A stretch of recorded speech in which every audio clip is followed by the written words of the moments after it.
Hey, this is Colin Nathan Alim, the real estate boy, and welcome to Real Estate with Soul. Now, on this live stream, what we look to do is we take the lives of Black real estate professionals and those who support us, and I want to bring their story to you. So today we have Sabrina Brooks. How you doing, Sabrina? Hi, thank you for having me.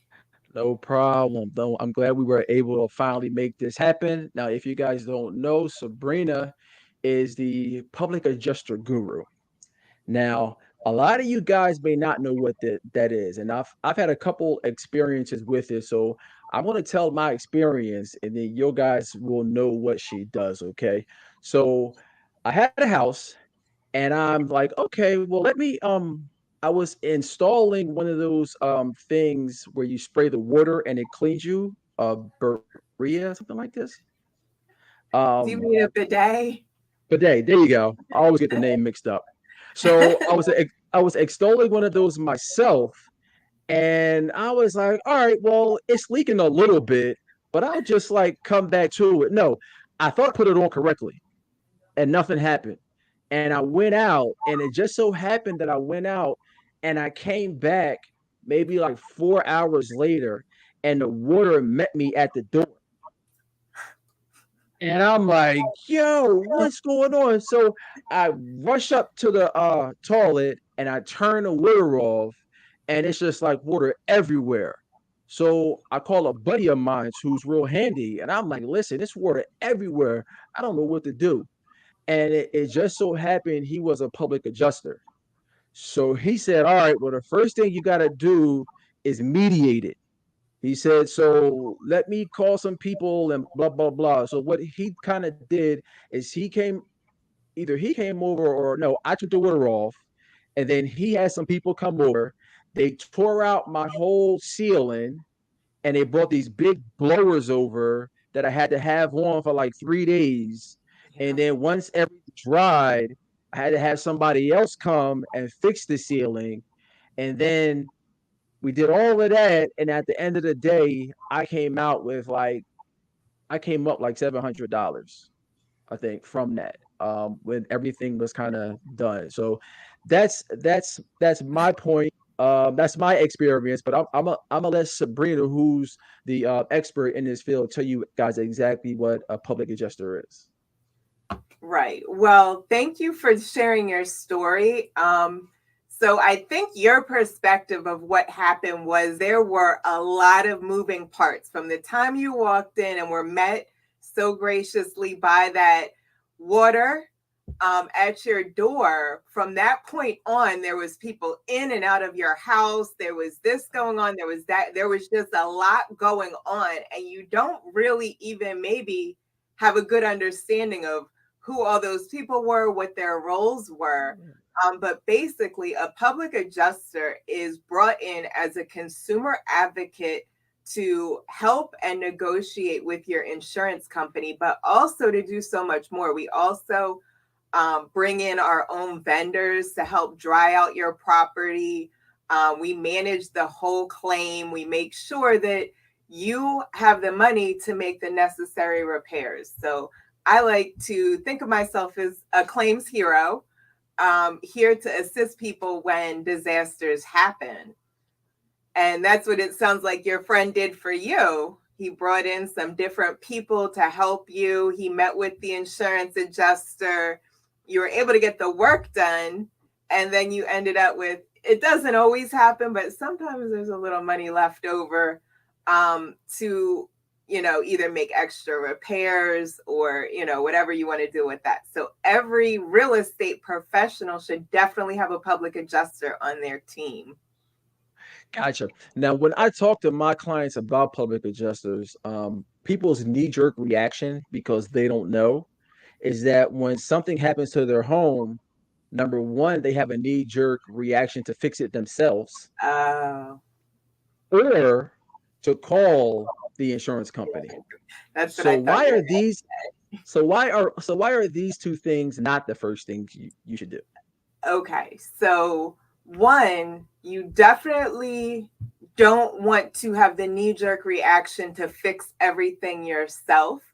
And this is why you should definitely have a public adjuster on your team, because I have a lot of real estate professionals, friends, family members who I try to drill it into their heads.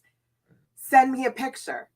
Send me a picture. Show me what's going on. Not everything is worth filing an insurance claim, but there are so many instances where people think, oh, that's not a big deal. You know, I, I'll just fix it myself, or I'll just leave it as is. And some of those things turn into 10, 15, 20, even $30,000 claims. So Wow. if somebody owed you $20,000, would you want to know it? Would you want someone to be like, hey, let me help you get this $20,000? Or would you be like, no, I love my insurance company so much. I think they should keep that money. I mean, if you want these insurance companies to keep the money that they owe you, then you know what, maybe you should go out of reach into your pocket and fix it. You know, some people might really, really love those insurance companies. They love seeing the Super Bowl ads. They love Mm. visiting the stadium. So, I mean, if you love your insurance company, if you want to see their stock go up and their CEOs get bonuses, then maybe you should make the repairs. But if you want to know if someone owes you 10, 20, 30, $40,000, then like I said, you need a good licensed public adjuster on your team that you can send these photos to, because not only will they tell you if someone owes you that money, they'll also tell you when it's not worth it to file a claim, if it's not covered, or if it's not enough damage. It might fall below your deductible, or it might just be a few $100s. So as much as I'm pointing out when we should file a claim, I'm also telling my clients and friends and family members, like, no, we're not going to file this claim. Either it's not covered, you know, you see damage, you think call the insurance company, or you would only get a couple $100s. And that's a frivolous claim. You want to file claims when you're getting thousands of dollars, not hundreds of dollars. And then you brought about another good point, is most people's reaction would be to call the insurance company.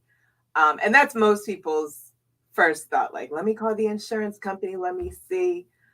You should never call the insurance company and start asking them questions of coverage. Every time you call with damages, that gets logged as a claim. Most people don't know. We're all familiar that we have a credit report, you know, that reports our credit card payments, if you're delinquent on that, your mortgages, your car notes. And we are very cognizant that, you know, you want a good credit score. But most people don't realize they also have an insurance credit score. They have an insurance credit report, and it's called the CLUE report.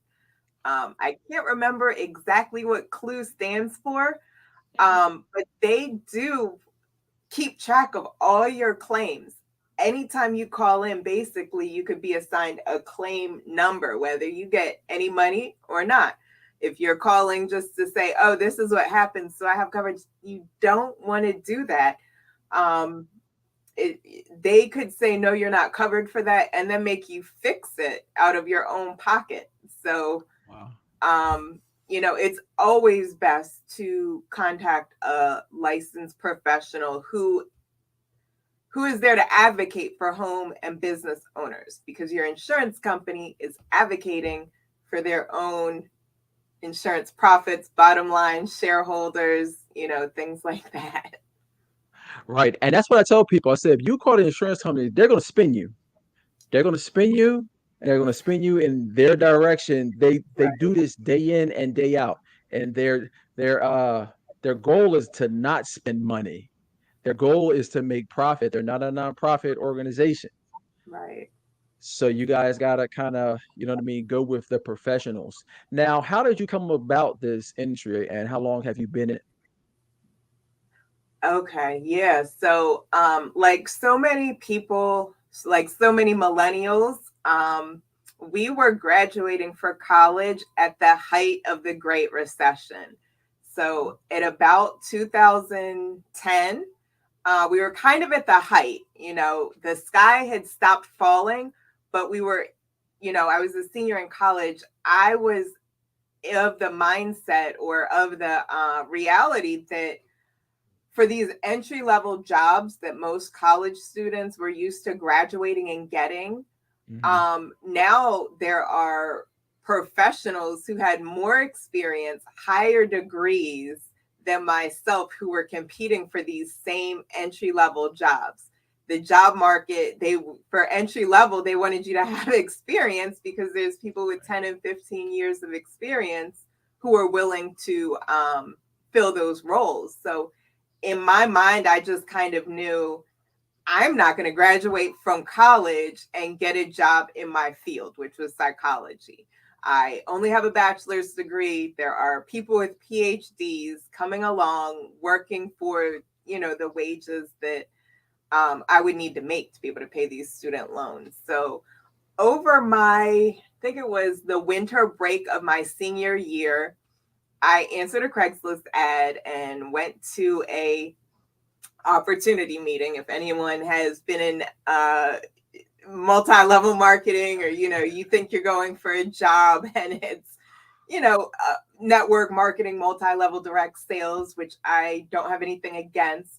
And I learned about this industry, public adjusting, which I never heard of. I had no idea. And I didn't own a home. None of my friends owned homes. So of course I was kind of doubtful if I would be successful in this, but I'm like, let me give it a shot. I wasn't successful in Mary Kay. I wasn't successful in the travel businesses and the high price health juice businesses, but maybe this will work for me. So I just really went all in because I really didn't have any other choice. There really was not that many. If you're Gen Z, it would be really hard to believe because right now you can throw a stone and find a way to make six figures, but there really Right. wasn't that many ways in 2010 Right. that we knew about to make six figures. So I just went all in. I got my public adjusting license and I just hit the ground running. I mean, I didn't know what I was doing. I would be trolling Home Depot trying to find people who were uh, buying the telltale signs of property damage, tarps, renting wet vacs. I would talk to the contractors in the parking lots. I would follow people home to their homes Nice. that I found in the Home Depot parking lot. And I just had to make it work. So Right. the first year I made about $8,000, which really wasn't, anything to write home about. The second Mhm. year I made $56,000. And Nice. that was almost double what my friends were making who did end up finding jobs after graduation. And then the third year was my first six-figure year, 3 years out, or Nice. like 2.5 years out of college. So I'm like, oh, I'm on to something. And I just, I never turned back. I worked for a firm for about my first 10 years. And then right before the pandemic hit, I started my own public adjusting firm. And I Nice. call this industry RIP proof. It's recession proof. I started in a recession and did very well for myself. It's inflation proof. We make more money during times of inflation, and it's pandemic proof. The pandemic did not shut my business down. And again, I made more money. So all of these economic catalysts that could normally shut down a business, public adjusters actually profit a little bit more during these times. Nice. Now, how does one get paid off of it? Because I know when I did it, my public adjuster, I think they took like 30% of what. So if you could just go as far as if you could just paint the picture as far as the claims and then how the public adjuster actually gets paid. Absolutely, absolutely. So public adjusters get paid exactly like most lawyers get paid, and that's on a contingency fee basis.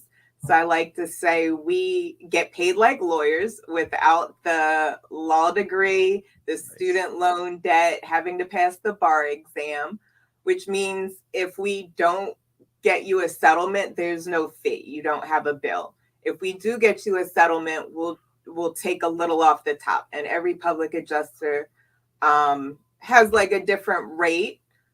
Certain states will have fee caps, meaning we can only charge so much, but in the great state of Pennsylvania, we don't have a fee cap. So I kind of, hearing you say 30%, I venture to believe that you used a public adjuster from my previous firm that I was working with.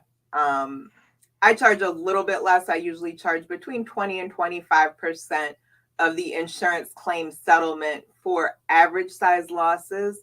And then the more damage you have, it kind of goes down on a sliding scale. So if you have like a large loss fire, it would probably be somewhere between like 5 and 10%. So I would say anywhere from like 5 to 25% is what you would expect to pay. And some firms, they charge a little bit more. If you hire a lawyer, because public adjusters and lawyers are the only professionals who are licensed to negotiate and affect the outcome of a claim settlement, most lawyers are going to charge 35 to 40% of that same settlement. So public adjusters were really, really honed in on that niche industry of property damage settlements. And a lot of lawyers, they may handle claims, but they'll usually also be doing like personal injury or some other type of contingency fee-based claims. They're usually not doing, just property damage. I do know a few who are really niched into this as well. But by and large, attorneys are going to charge you a little bit more. Right. And with my personal experience, I actually did it twice. And like I said, the first time I came out, the second time was basically a wash because the same thing happened. The same thing happened where I had a tenant in the property at this time, and the water came, and I went over there, and I kind of thought I fixed it, but I didn't really fix it. And I had in my mind, like, I should call a plumber. But it was like Sunday, like at 5 o'clock. And Right. I'm like, ugh, what plumber am I going to get like right now? Let me just wait till tomorrow. And when I called the tenant the next day, man, she was like, it was water everywhere. And I had to get the same thing done over. And I didn't have a receipt of when it got fixed the first time. Yeah. So they didn't. So I do want to say the thing about a public adjuster is they're going, because some people may have in their mind, the general consumer may have in their mind, well, I know my policy. I can call the home insurance people and talk to them. But the public adjuster, because they're seasoned, because this is their profession, they're going to see things that you don't see.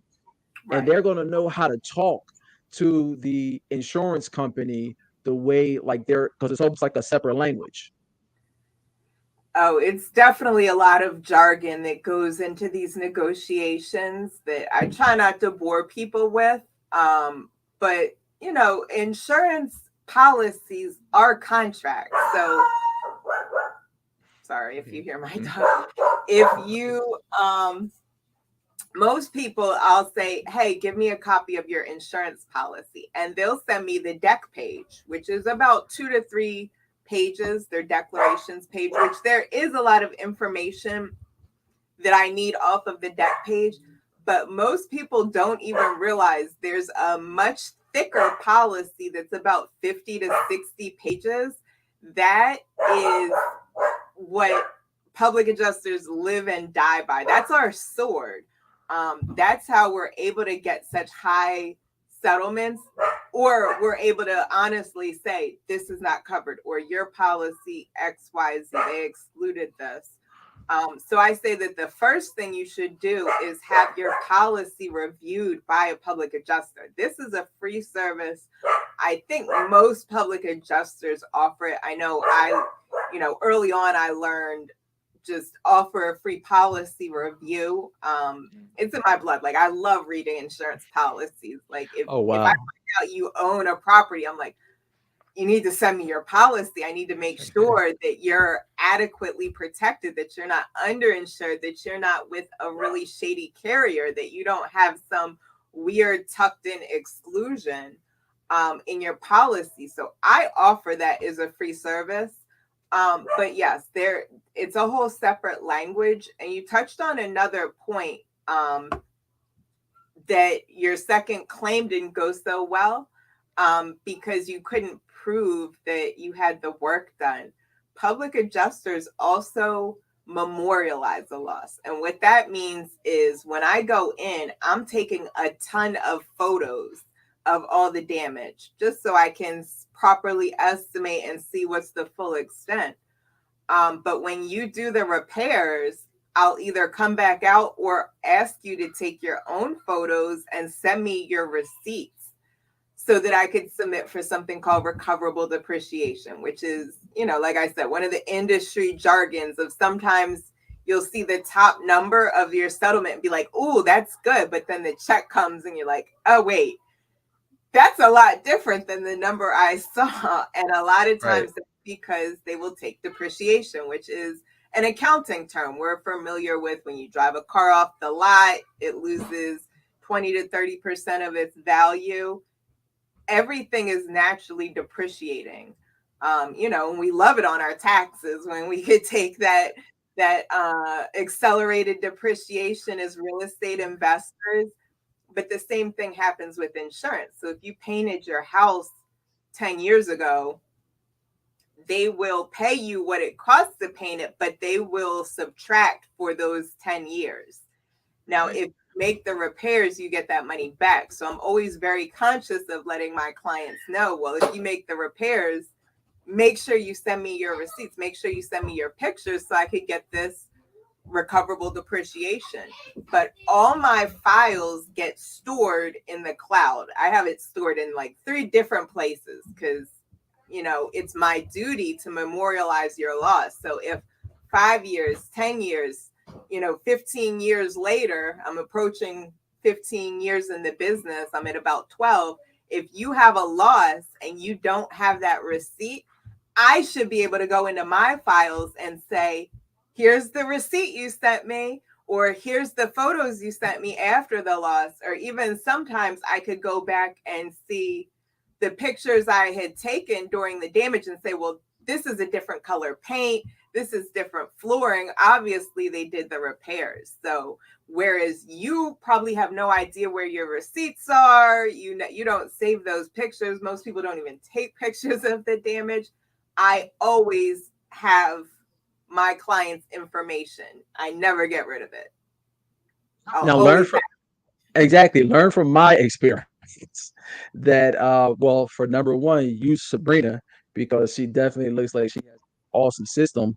And I mean that jumps into if you could just talk about as far as public adjusting as a business. So I was really inspired by my own career. When I found this industry, like I said, I had never heard of public adjusting. And by and large, when I'm going into these networking groups, even high net worth rooms where people have millions of dollars worth of real estate, and I tell them what I do, and I always preface that by saying, well, do you know what a public adjuster is? And I would say 90 to 95% of the time, people don't know what a public adjuster is. Now, that is such a great opportunity for this industry because it's it's already established. We're licensed and bonded and regulated by the Department of Insurance. That gives us a lot of credibility. But most people just don't know what a public adjuster is. And to me, that means we need way more public adjusters out there. So I like to compare it to realtors. Like a lot of people will get their start in real estate. They'll say, oh, well, I want to get my realtor's license. And I'll say, well, do you know any other realtors? And they'll usually say like, yeah, I know lots of realtors, or Okay. I'll ask industry professionals, how many realtors do you know?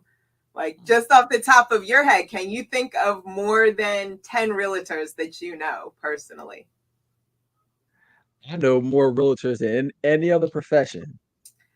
Right. So, not to squash anyone's dreams because we all deserve to have dreams, but we don't need any more realtors. It's a Right. saturated industry. People know multiple realtors. So when you get your realtor's license and you're like, I'm so motivated, you're competing with people who already have a reputation. They're already known as a realtor and they've been doing this for years and years. So while you can become a realtor, I would say become a public adjuster. It Okay. is it is also a great way to tap into the real estate industry. It's way less crowded and saturated.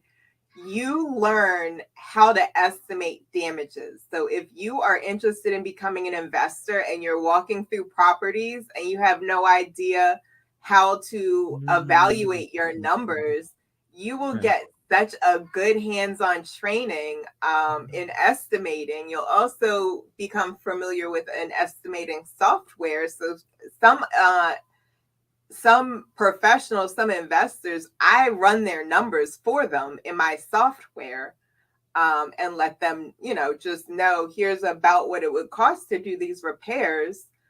Um, you also will run into deals where people might not want to make the repairs.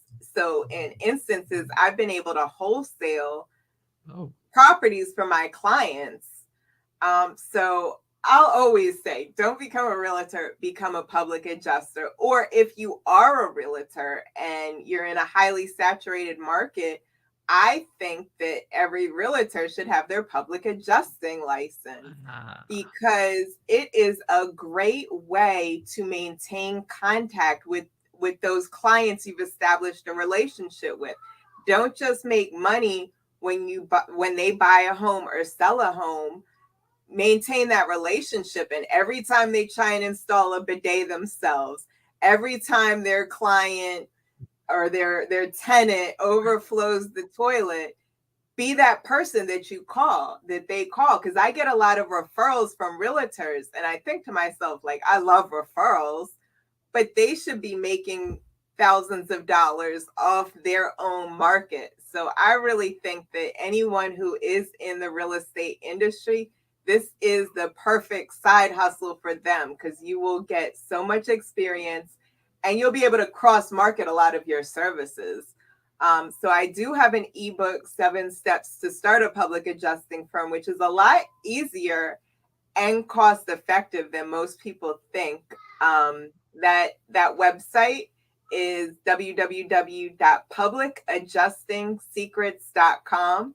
That's the name of the ebook and the course. And then I also have a mentoring program um, that people can join if they want 12 months of more hands on guidance.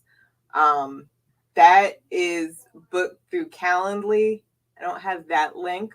But if you want to get more information on being a mentor, or if you live in the Philadelphia region and you think, I don't really want to start my own firm, but I would like to get licensed, then I am looking for people to become a part of my team. You can email me at sabrina@pledgeadjusting.com.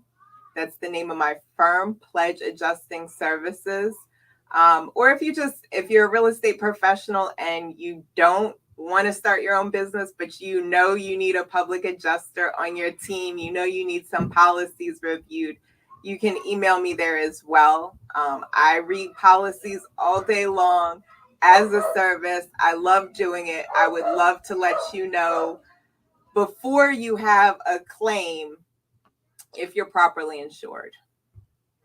Wow, you're blowing my mind right now. Absolutely blowing my mind because I never thought of that as a side business for a realtor, and it just makes sense. I mean, it goes.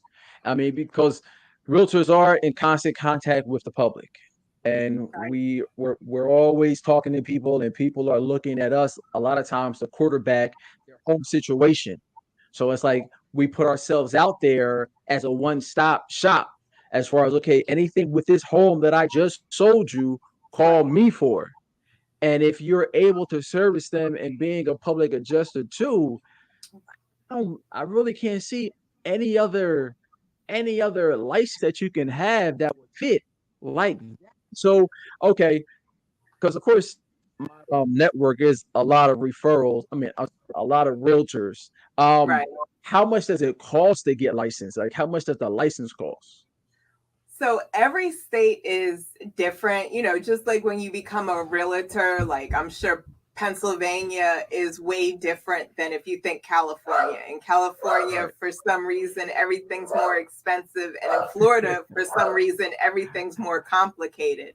But Or in Jersey. Pennsylvania, right, in Pennsylvania, you can be licensed. So I'll just try and run down some of the expenses that you'll run into. So you have to pass the test. In most states, the cost to take the test would be about $40 or $50 a go. So I don't know how many times you're going to take to pass it, but I would say just schedule it and study. Like if you went to college, you didn't start studying when you found out you had a test. You started Right. studying the night before the test. Um, so it's about $45 in Pennsylvania. The license cost, if I'm not mistaken, is about $200 biannually. So every 2 years, it's $200 or $150. I have so many licenses. I just pay it when they're like, hey, you owe us money if you want to keep this license. And then in Pennsylvania, you have a $20,000 surety bond. When you see the number of the surety bond, that's not the number you have to pay. The number is much smaller. So I think maybe that is $150 to $200. So on an annual basis, it's about, let's round it up to 300 so no one can call me a liar. um and that's what it costs. Now of course you have other expenses, the tools of the trade. Just like as a realtor, you have some different expenses, but as a base level to be licensed, you're in under $500. I Okay. have a Facebook group also, which helps. It was for initially the people who purchased the book Public Adjusting Secrets, but Okay. I just decided to leave it open because I'm here to serve the public. So if you go on Facebook and find the group Public Adjusting Secrets, there's a ton of resources. I'm always posting to try to encourage people like, hey, get your license, guys. We need more public adjusters. June 1st kicked off hurricane season, and this is a great time to be a public adjuster. You can make six figures in 6 months just working these storms. Wow. That is, you definitely blow my mind. And I know a lot of people looking at this are probably going to be hitting you up and trying. Does your course take a person? Where does it take them from? Does it take them from absolutely nothing as far as the getting a license, and then what to do as far as the business goes, or how to build their business? Absolutely. So the ebook is really just designed to get you started, to get your foot in the door. But the course picks up, goes more in depth on how to get started. But also, I have a section called Six Figure Strategies. And this is really all the plays I wish I knew when I was starting, but that really got me to that six-figure hurdle.